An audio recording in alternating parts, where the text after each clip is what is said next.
In today's video, I will show you how to find the URL of any website using Google Chrome. First, open Google Chrome on your computer.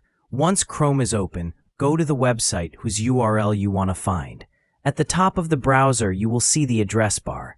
This is located at the very top of the window, where you normally type website names or search queries. The URL of the website is displayed inside this address bar. To copy the URL, click once inside the address bar. The entire link will automatically get highlighted. If it doesn't, you can double-click to highlight it manually. Now press Ctrl+C on your keyboard to copy the URL. You can also right-click on the link and select Copy. After copying, go to the place where you want to paste the link. For example, a document, a form, or an email. Click where you want to paste and press Ctrl+V. The URL will appear there.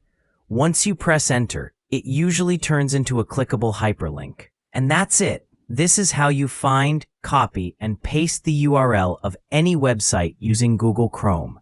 If you found this video helpful, don't forget to like, subscribe, and hit the notification bell for more tutorials updates. Thanks for watching.